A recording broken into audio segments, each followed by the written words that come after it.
네, 안녕하십니까. 대한수면연구학회와 함께하는 수면의 비밀.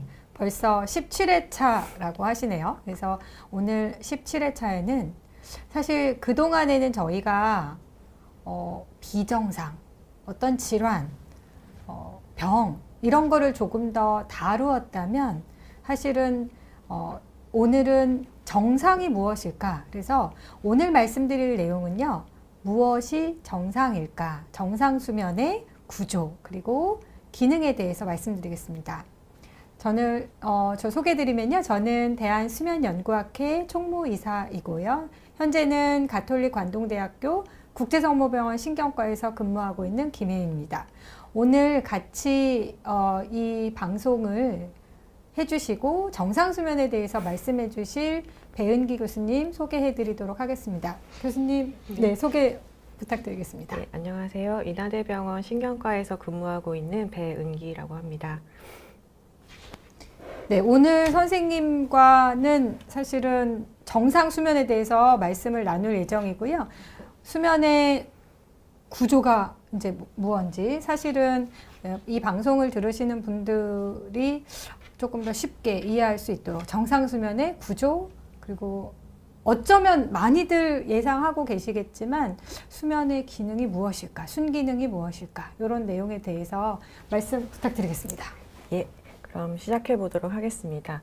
오늘 준비한 내용들은요, 이렇게 뭐 아주 학술적이거나 어려운 내용은 아니고 굉장히 이제 상식적인 수준에서 누구나 알고 계시면 좋을 만한 이제 수면에 대한 정상 수면에 대한 내용을 말씀드리도록 하겠습니다. 먼저 인생의 3분의 1을 우리가 수면으로 보내고 있다 이런 말은 많이들 들으셨을 텐데요. 우리가 이렇게 매일매일 많은 시간을 할애하는 활동인데 우리가 수면에 대해서는 얼마나 알고 있는지 한번 점검해보고 모르고 계셨던 사실을 좀 알아가시는 시간이 되었으면 좋겠습니다. 먼저 수면이란 무엇인지 정의부터 하고 넘어가겠습니다. 우리가 뭐 수면을 매일매일 우리가 하고 있기 때문에 그냥 쉽게 생각하실 수 있지만 또 막상 정의해 보려고 하면 이게 좀 이제 한마디로 정의하기가 좀 어렵다고 느끼실 것 같습니다. 수면이란 게 단순해 보여도 굉장히 여러 가지 측면에서 또 볼 수도 있고 정의를 할 수가 있기 때문에요. 먼저 행동학적인 측면에서의 정의를 먼저 보면 우리가 각성 상태와 비교해서는 일단 움직임이 감소하고요. 자극에 대한 반응이 감소하고 이제 잘 때 하는 전형적인 자세가 있죠. 우리가 침대에 누워서 눈을 감고 자는 그런 전형적인 자세가 있고요. 이제 자는 동안에는 의식이 소실이 되는데 이게 병적인 의식 소실과 다른 것은 쉽게 이제 깨어날 수 있다는 이제 가역성이 있다는 것이고 또 우리가 잠을 못 자면 자고자 하는 욕구가 증가하고 수면 시간이 늘어나는 이런 항상성 조절을 받는다는 이런 대여섯 가지 정도의 특징으로 정리할 수 있을 것 같습니다. 그런데 이런 기준만으로는 사실 수면을 객관적으로 정의하기는 좀 어렵고요. 우리가 이제 수면의 연구나 이제 병원에서 수면 질환을 이제 진단을 할 때는 좀 더 객관적으로 이제 정의하는 수단을 쓰게 되는데 그때 이제 가장 기본이 되는 검사가 뇌파 검사가 되겠습니다. 뇌파는 뇌에서 발생하는 그런 전기 활동을 측정하는 검사고요. 이게 각성과 수면의 단계에 따라 굉장히 달라지는 특징을 보이기 때문에 우리가 뇌파를 기본으로 수면을 정의하고 측정을 하게 되고 그런데 또 뇌파만으로는 이게 또 정확히 구분하기는 어려운 렘 수면 같은 경우는 이제 깨어있을 때 뇌파랑 뇌파만 보면 비슷해 보이기도 하기 때문에 추가로 이제 근전도나 이제 안구 활동을 보는 안전도 검사까지 추가를 해서 종합을 해서 수면을 정의하고 단계를 설정하게 되겠습니다. 그래서 이제 병원에 오셔서 이제 수면을 측정을 할 때는 뭐 여러 가지 수단이 있지만 방금 말씀드린 뇌파와 근전도, 안전도를 기본으로 하는 수면다운 검사가 가장 수면을 측정하는 객관적인 검사가 되겠습니다. 그래서 수면다운 검사는 이제 요즘에는 보험 적용이 된 이후에 많이들 경험을 해보셨을 텐데요. 그 방금 말씀드린 그 세 가지 근전도, 안전도, 뇌파 검사 이외에 여러 가지 호흡을 측정하는 센서들, 또 뭐 자세 움직임을 측정하는 센서들, 비디오 뭐 이런 것까지 다원적으로 여러 가지 검사를 종합을 해서 수면 질환을 정확히 진단하는 검사가 되겠습니다. 그래서 이렇게 수면을 측정을 해보면 이제 수면의 단계가 나눠지게 되는데 크게는 렘 수면과 비렘 수면으로 나누게 됩니다. 그 렘 수면이라는 건 많이들 들어보셨다시피 이제 레피드 아이 무브먼트라고 해서 급속한 안구 운동이 동반되는 수면의 단계이고요. 그 렘 수면은 이제 그 하나로서의 단계가 되고 비렘 수면은 그 안에서 그 수면의 깊이에 따라 1단계, 2단계, 3단계로 나뉘게 됩니다. 1단계는 각성 상태에서 얕은 수면으로 이행하는 단계이고요. 2단계는 얕은 수면, 3단계는 깊은 수면이라고 보시면 되겠습니다. 근데 우리가 이제 하룻밤을 자게 되면 이런 수면의 단계들이 이렇게 돌아가는 사이클이 한 90분에서 120분 주기로 계속 이제 반복되는 그런 패턴을 보이게 되고요. 그리고 각각의 수면의 단계에서는 활성화되는 뇌 영역들도 다르고 또 관여하는 신경 전달 물질들도 다양하게 다르고요. 그다음에 뇌파의 특징이 다를 뿐만 아니라 여러 생리학적인 특징들과 뇌의 발달에 미치는 영향들이 굉장히 다 달라서 각각의 수면의 단계들이 이런 뇌의 발달과 기능에 고유한 역할을 하고 있는 것으로 생각됩니다. 그래서 수면의 구조는 나이에 따라 이제 다양할 수 있지만 오늘 말씀드릴 것은 정상 젊은 성인에서의 수면의 구조를 일단 말씀드리겠습니다. 정상 성인이 하룻밤에 한 7, 8시간을 잔다고 생각했을 때 아까 말씀드린 90분에서 120분의 사이클이 한 4번에서 6번 정도 이렇게 돌아가게 되고요. 그 수면의 전반부와 후반부를 나눠 보았을 때 렘 수면은 주로 후반부에 집중이 되어 있고 전반부에는 비렘 수면 중에 서파 수면이 많이 보이는 그런 특징을 보이고 있습니다. 그리고 전체적인 비율을 보면 렘 수면은 대략적으로 한 4분의 1 정도, 이런 비렘 수면은 나머지 한 4분의 3 정도 차지한다고 보시면 되겠습니다. 이런 수면의 구조는 나이에 따라 이렇게 변화하는데요. 우리가 점점 노년으로 가면서 전체적인 수면 시간이 이렇게 줄어들게 되는데 이 수면의 단계들이 균일하게 줄어드는 것이 아니라 주로 이제 서파 수면이라는 비렘 수면에서 3단계 수면이 많이 줄어드는 특징을 보이고 있는데 또 이런 서파 수면이 노년기에 줄어드는 것이 치매랑 관련이 있을 수 있다. 이런 연구들이 요즘 많이 나오고 있습니다. 그러면 우리가 이 수면을 이제 얼마나 자는 것이 정상인지에 대해서는 사실 저는 개개인마다 다르고 정답은 없다고 생각하긴 하는데요.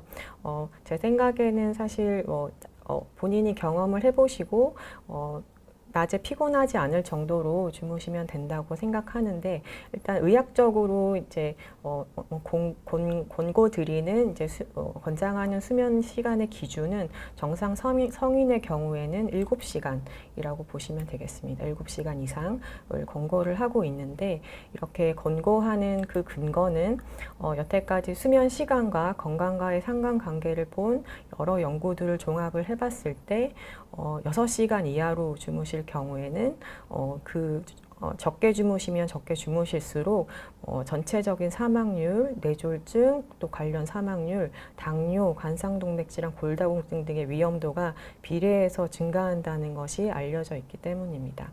그래서 권고는 한 7시간 이상 주무실 걸로 하고 있고요. 하지만 이거는 진짜 일반적인 권고 사항이고 또 제가 이제 병원에서 수면 질환 환자분들을 많이 뵙다 보니까 노파심에 드리는 말씀은 이제 만성 불면증이 있으신 환자분들은 좀 이런 수면 시간 자체에 또 너무 집착하셔가지고 오히려 불면이 더 악화되는 그런 경우들도 있기 때문에 또 이제 자다가 깨서 시계를 봤는데 새벽 2시고 내가 또 2시간밖에 못 자서 또 치매가 생기면 어떡하지 이런 걱정들을 또 많이 하시다 보면 또 잠이 달아나고 이런 악순환을 겪게 되시기 때문에 방금 말씀드린 거는 이제 일반적인 권고 사항이고 불면증이 있으신 분들은 침실에서는 시계를 치우시고 시간에 너무 집착하시지 마시라고 그렇게 권고는 드리고 있습니다. 예, 다음은 환자 직내에 대해서 김혜윤 교수님께서 말씀 주시겠습니다. 네, 배은기 교수님께서 이제 수면이 이럴 때 이래서 중요하구나 뭐 이런 얘기를 들었는데요. 저는 조금 제가 최근에 경험한 환자분인데 사실은 최근이 아니라 뭐 이런 분들이 꽤 있습니다. 그래서 지금 방송을 듣고 계시는 분들 중에도 나도 그렇다 이렇게 생각하시는 분들도 있을 수 있겠는데요. 조금 연세가 많으신 분이셨어요. 71세 여자분이셨고 저한테 이제 오셔가지고 잠을 못 자는데 조금 과장해서 평생 1시간도 나는 제대로 자본 적이 없습니다 라고 하셨어요. 그래서 그러면 몇 시에 주무세요? 그랬더니 이제 취침 시간은 오후 8시고 새벽에 한 2시쯤 나는 깬다. 그래서 그러면 2시 이후에 뭐 하세요? 자다 깨다를 반복을 하는데 계속 이제 오후 11시까지 뒤척이는데 왜 8시에 눕냐 그랬더니 이제 잠을 못 자고 새벽 2시에 깨시니까 아예 조금 일찍 누워 보신 거죠. 그래서 드라마도 못 보고 난 9시 뉴스도 안 보고 빨리 자려고 이렇게 하는데 잠을 못 잔다 그랬더니 이제 같이 오신 남편분께서 아니 내가 보니까 새벽에 6시에도 자고 있던데 다시 아침에 10시에 일어나요 이러시는 거예요. 그래가지고 이분한테 이제 다시 여쭤봤어요. 그랬더니 이분이 30년 동안 식당을 하신 거죠. 근데 그 식당 일을 마무리하고 집에 오시면 이제 거의 새벽녘이 되어가지고 한 12시쯤에 오셨고 그러니까 이제 그때는 어쩔 수 없이 새벽 2시에 자고 10시에 일어나는 생활을 무려 30년 동안 하셨던 거예요. 그래서 그러면 혹시 이 일을 그만두신 지는 얼마나 됐습니까? 했더니 얼마 안 되신 거예요. 한 1, 2년 정도 되셨죠. 그래서 나는 이제는 그러면 남들과 비슷한 시간에 자고 깰 수 있겠다라고 생각하셨던 것 같고 그래서 이제 남들처럼 자고 깨려고 보니까 어땠을까요? 30년 동안 이렇게 이 시간에 자고 깨는 게 일종의 습관이 되어 있으셨던 거죠. 그래서 저희가 이런 거를 조금 어려운 말로 수면 위상 증후군이라고 하거든요. 그러니까 이분의 수면 시간 자체가 굉장히 이제 뒤로 밀려 있었던 거예요. 그러니까 늦게 자고 늦게 일어나는 시간에. 그래서 이분은 어떻게 해드렸냐면 이런 경우는 조금씩 수면 시간을 어느 날 갑자기 새벽 2시에 주무시던 분이 이제는 9시에 자야겠어 해서 9시에 눕는다고 절대 잠이 올 수가 없거든요. 그래서 새벽 2시부터 천천히 조금씩 당겨서 원하시는 수면 시간에 잘 수 있도록 이제 스케줄을 짜드렸던 환자분입니다. 이처럼 사실은 수면의 문제들은요, 사람마다 굉장히 다릅니다. 그래서 제가 이런 얘기 하는데요. 외래 오시는 분들한테 우리가 하루는 주기가 있습니다. 하루의 주기는 자고 깨는 것이 가장 기본적이고 중요한 축이 되는데요. 자, 우리 생체시계, 인체시계 이런 얘기를 많이 들어보셨을 겁니다. 무슨 시계를 가장 잘 알고 계세요? 네, 배꼽시계죠. 그래서 배고픈 시간은 귀신같이 이제 배꼽시계, 옛날 어르신들이 배꼽시계 얘기 우리 어릴 때부터 많이 들었잖아요. 그래서 배꼽시계. 그래서 우리 몸에는 실제로도 이런 장 운동을 하는 거에도 시계가 있고, 뇌에도 시계가 있고, 간에도 시계가 있고, 우리 몸의 대사에도 시계가 있어서 우리는 이러한 일중 주기를 가지고 살아야만 그 일중 주기가 늘 비슷하게 되어야만 이제 건강한 수면을 할 수 있다는 배은기 선생님께서 앞에 수면의 기능에 대해서 말씀드렸는데 이게 자고 깨는 거에도 굉장히 영향을 줍니다. 그래서 요건 제가 이제 논문에서 조금 발췌를 해왔는데 이런 겁니다. 자연적으로 어떤 자고 깨는 것 그러면 우리 몸에 있는 생체 시계를 조절하는 가장 강력한 시계 조절인자 제가 가끔 시계에 태엽을 감는 이런 일을 하는 것은 빛입니다.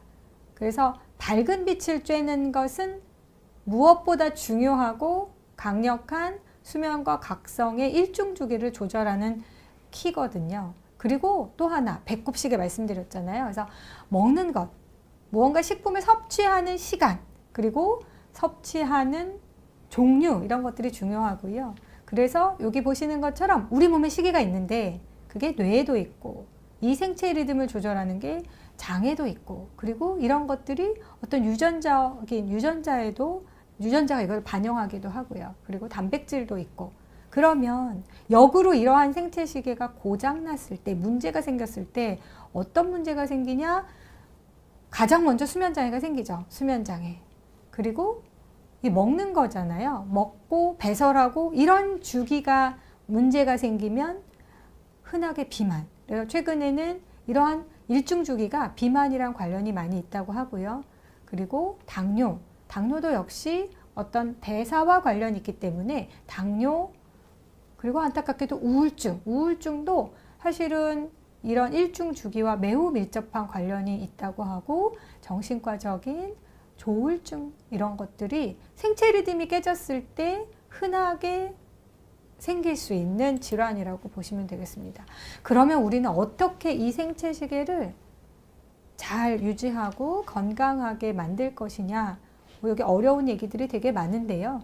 결론적으로는 저는 루틴을 만들어서 나의 건강한 루틴을 잘 지키고, 그리고 이런 종류의 어류, 생선 중에 생선류, 그리고 여러 가지 채소들, 그리고 씨앗이나 견과류, 콩류, 치즈, 이런 것들이요, 우리 몸의 생체 시계를 조절하고 유지하는 데 필수적인 단백질 같은 거를 만드는 데 도움이 된다고 합니다. 그래서 이런 음식들을 잘 적당하게, 물론 과하게 드실 필요는 없고 적당하게 섭취하는 것이 생체 시계를 잘 유지하는 것이다. 그래서 하루를 잘 보낼 수 있게 해주는데요. 그 하루를 잘 보낼 수 있게 해준다는 것은 다시 말해서 잘 잘 수 있게 해주는 거죠. 그래서 우리가 잘 깨고 잘 자는 것, 이러한 일중주기를 잘 유지하는 데는 좀 전에 말씀드린 것, 빛, 무엇보다 중요한 게 햇빛을 많이 보는 것, 건강한 빛을 보는 것 중요하고요. 지금 여기 슬라이드에서 보여드리는 이러한 생체 시계를 건강하게 하는 데에 도움이 되는 이러한 음식들을 적절히 섭취해 주는 것이 또 도움이 될 거라고 말씀드리고 싶습니다. 배영균 선생님이 좀 전에 이제 수면의 기능에 대해서 이제 수면의 구조 말씀드렸고요. 이제는 다시 넘어가서 수면의 기능에 대해서 그러면 선생님, 수면은 우리에게 어떤 이점을 주는지, 그래서 굉장히 많이들 궁금해 하는데요. 그런 것 같아요. 이게 그러면 선생님도 외래에서 많이 보시겠지만 잠을 못 자면 대부분 왜 오시냐면 약을 타러도 오시고, 근데 저는 많이 경험하는 게 나 이렇게 잠 못 자는데 나 무슨 병 있는 거 아니야? 이런 생각을 되게 많이 하셔서 오시는 것 같아요. 그래서 이 얘기를 드리면 제가 서두에 미리 말씀드리는데, 수면의 기능에 대한 얘기를 많이 드리면 그러면 나는 잠을 못 자니까 이런 문제들이 있는가 봐 라고 너무 앞서서 걱정하시는 분들이 있을 수 있어서 그렇지는 않고, 수면의 기능을 잘 유지하는 데 수면이 이런 기능을 가지고 있기 때문에 수면이 중요하다 정도의 메시지로 받아들여 주셨으면 좋겠습니다. 선생님, 그러면 수면의 기능에 대해서 말씀해 주세요. 예, 그러면 우리가 이렇게 하루 중에 많은 시간을 할애하면서 규칙적으로 해야 되는 수면은 도대체 어떤 기능이 있기 때문에 우리가 이렇게 수면을 매일 해야 되는가에 대해서 이제 말씀을 드리겠습니다. 사실 이 수면이라는 게 우리가 매일 하는 활동이긴 하지만 과학의 영역으로 들어온 게 사실 얼마 되지 않았습니다. 그래서 예전에는 이게 그냥 단순히 시간 낭비라고 생각하는 사람들도 있었고요. 그냥 뭐 피로 회복을 위해 필요하다, 에너지 보존을 위해 필요하다, 학습과 기억에 관여한다 등등 이런 여러 가지 가설이 있었지만 사실 구체적으로 이제 증명된 바는 없었습니다. 그래서 이렇게 이제 그 뇌에 쌓인 부산물들을 청소하는 것은 또 뇌 기능의 한 가지일 뿐이고요.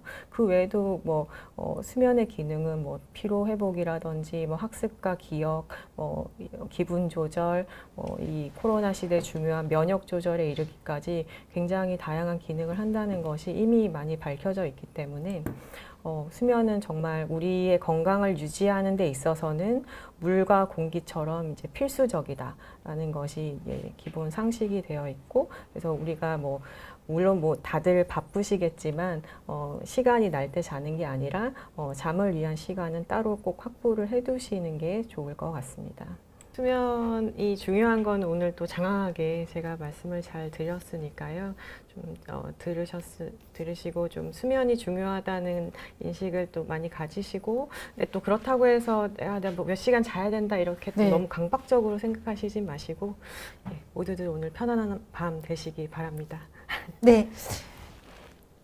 늦게까지 이제 저희 시청해 주셔서 감사합니다. 저희는 또 다음번에 18회차에 대한수면연구학회와 함께하는 수면의 비밀 파헤치기로 또 다시 찾아뵙도록 하겠습니다. 감사합니다. 감사합니다.